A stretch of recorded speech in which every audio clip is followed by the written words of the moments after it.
When you think of travel destinations, Syria might not be the first place that comes to mind, but this land, standing at the crossroads of civilizations, holds stories that span thousands of years. Empires have risen and fallen here, leaving behind ancient ruins, timeless streets, and traditions that still shape daily life. Today, the world often sees Syria only through conflict, but beyond the headlines is a country filled with breathtaking landscapes, vibrant markets, and some of the warmest hospitality you'll ever experience. On this journey, I'm stepping into a side of Syria that few outsiders ever get to witness, where history and resilience live side by side. From Damascus to hidden mountain villages, from food that tells centuries of stories to unforgettable encounters with its people. This is more than just adventure. This is the experience of a lifetime.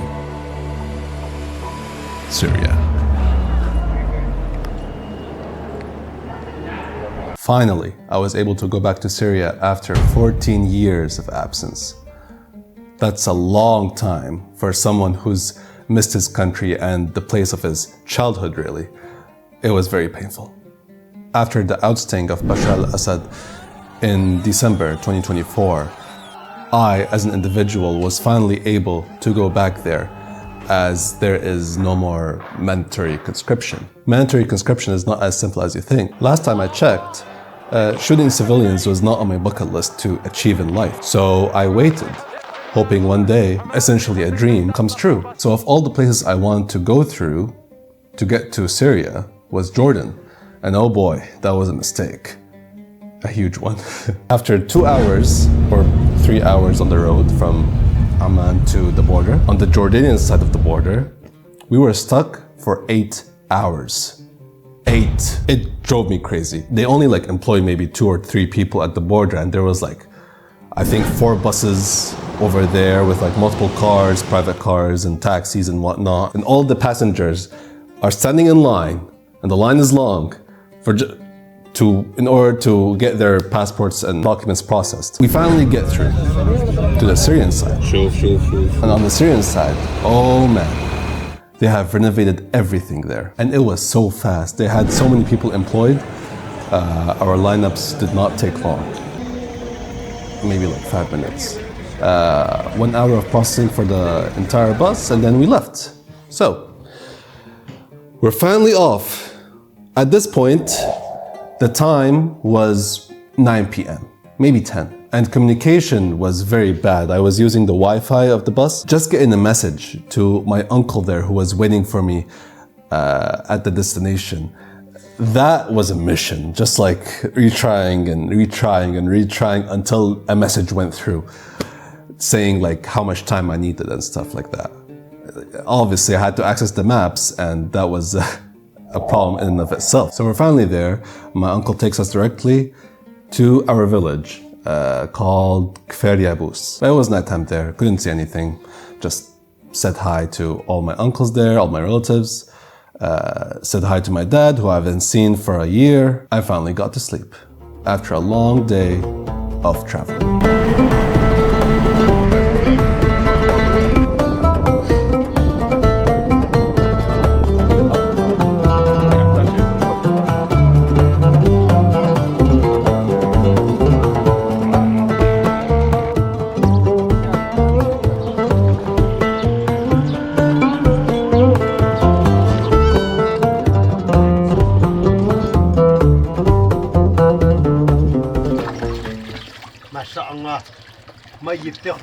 Then during the next days, I have basically eaten whatever my relatives can feed me. It was amazing. The fava beans, the falafel, the local cheese, olives, za'atar, all that stuff. Mwah, chef's kiss. We also walked up the hill next to the village, and from there you can actually see a whole other city. It's called Zabadani. Zabadani was one of these places where the Syrian civil war was the fiercest. Rebels held out there against regime forces posted up in the mountains nearby, and they just shelled the city from all around. It was a gruesome experience for the civilians there. The rebels held out as much as possible for like years, but it was too much at the end of the day. As I was going through there, I've noticed that most of the city is destroyed. And you can see some buildings are, they have these roofs that have collapsed. And that pattern repeats a lot in Syria. That's caused by barrel bombs that were very stupid bombs. They are zero accuracy. All that pressure from that barrel bomb has to go somewhere. We made our way up to Bludan. It's known for being the summer escape for people from Damascus. So we drive next to the mountaintops of Bludan. And from there you can see everything.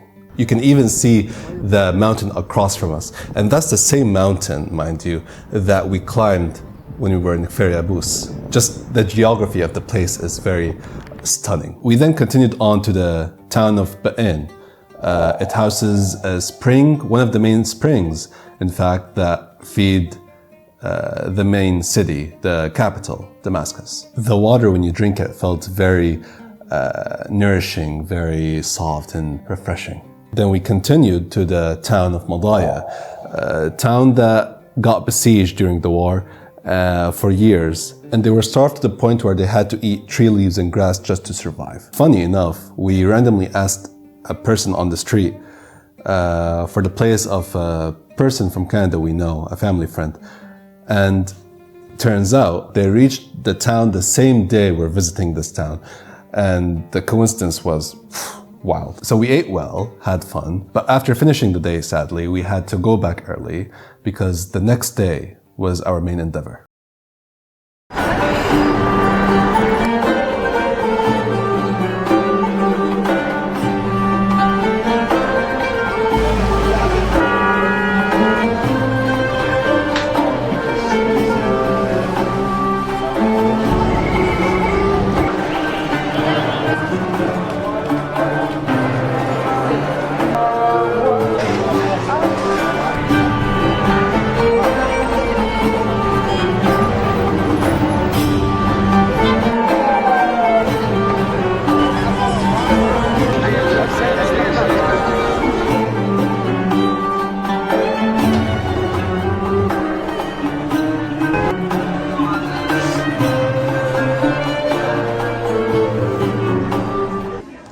Damascus, the oldest inhabited capital in the world. A city where every stone has its own history, every wall has its unique combination of stones that were built by a civilization and then other stones that were built by different civilizations and so forth. It's basically, the city is made up of layers of history.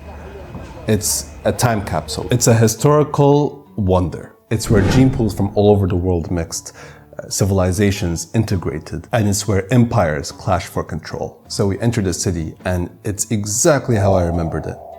Nothing changed. We enter through the Masjid area and I cannot help but observe that all the cars are now like mixed between the old and the new. The new cars that just entered the country, like Range Rovers, Mercedes, and BMWs. After that, we go through the Umayyad Square in order to get to Sahat al-Marja. Now here we faced another problem. The city is flooded with cars. So much so that parking is a nightmare. You have to go around multiple times in order to find a spot. It took us an hour, but then we finally parked near the Hijaz train station. Fun fact, that station was built to connect Istanbul to Mecca for people who wanted to perform the Islamic pilgrimage of Hajj. But then in World War I, it was dismantled by the French and English due to its strategic connection of multiple countries in the Middle East. We started walking around and we realized how hot it was there. And the first day I forgot my hat, so it was a nightmare. I got a heat fever, not quite the heat stroke, but it was enough for me to experience a terrible fever at night while sleeping. So lesson learned, get your hat next time when you want to walk in 50-degree dry weather. Our main goal was to reach the Umayyad Mosque. So we had to go through tons and tons of people. The congestion was awful there.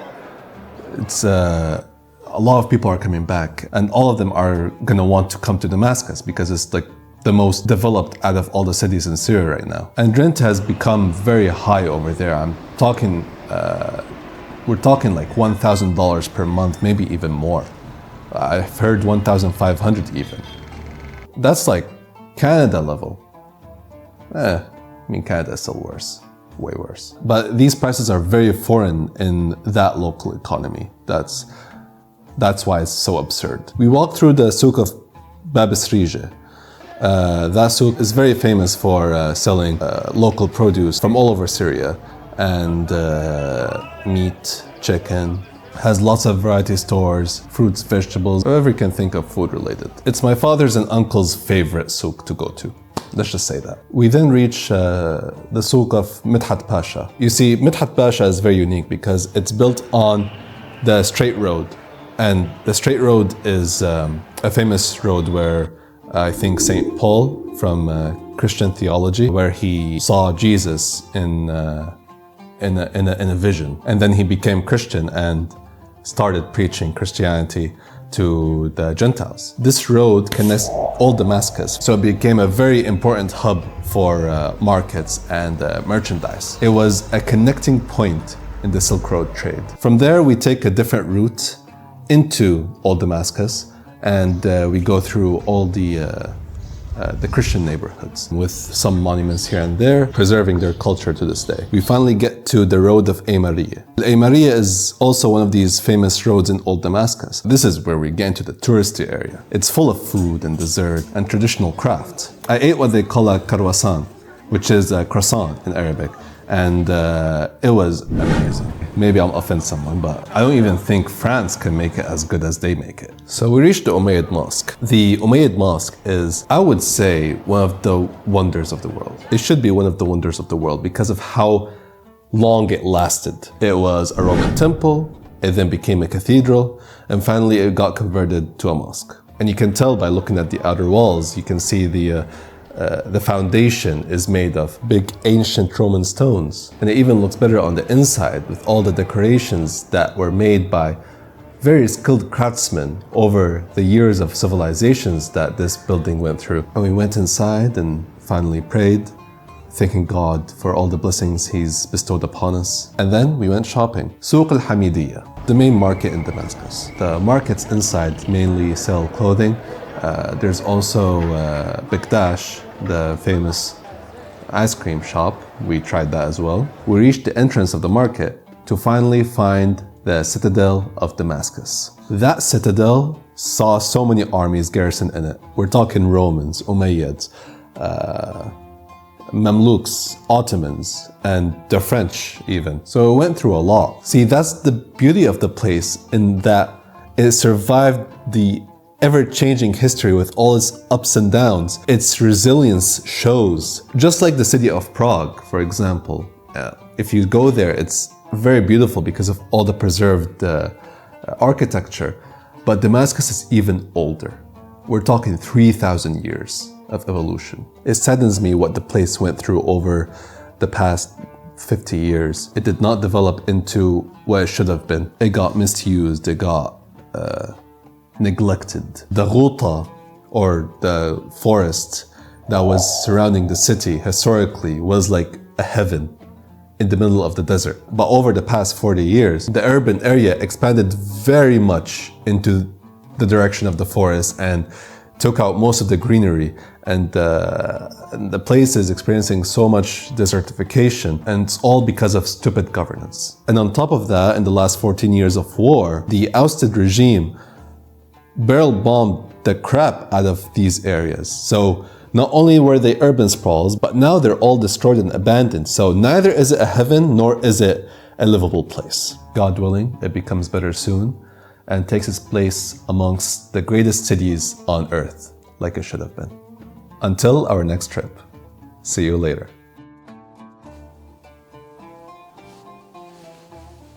شو لساتكم عم تعملوا هون؟ ما خلصنا الفيديو. صار لي اسبوعين عليها لظبطها. لسه بدكم بعد؟ ايوه هيك يعني. حبايبي اللي لزقوا لاخر الفيديو عملت لكم احلى هديه باخرها. بس من شانكم عيوني انتو. تفضلوا.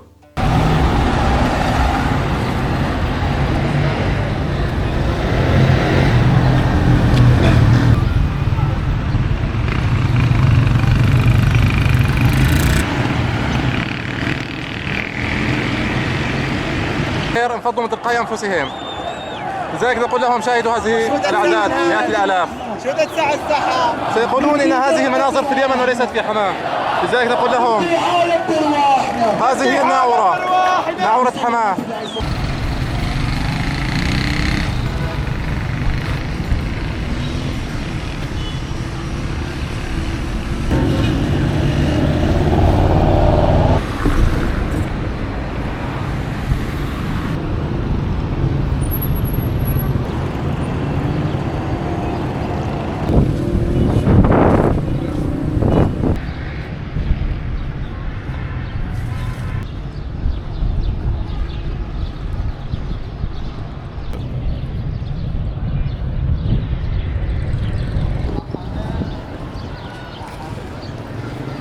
ايه والله شباب انحمى. عبد الله تعال شو what's the moral of the story here? I need to come back at some point. Okay.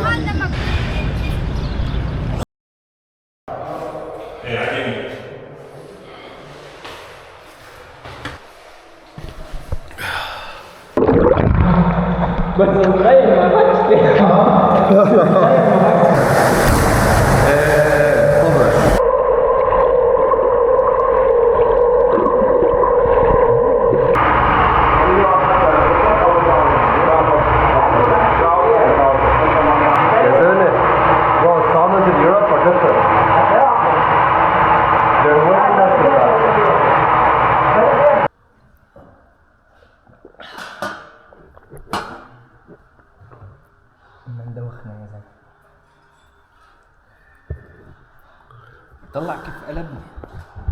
لاحظت حالك؟ هلا طلع بإيدك كله هلا نقاوة.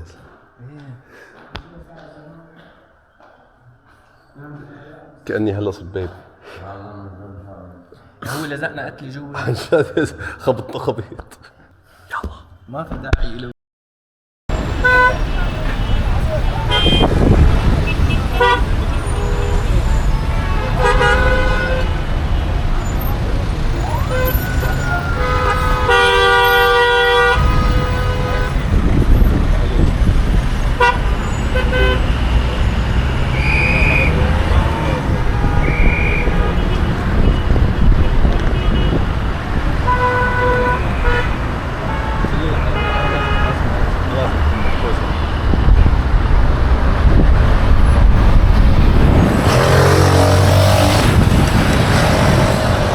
قصف جديد يا شباب، قصف جديد، ما بنهية الأركان خالص.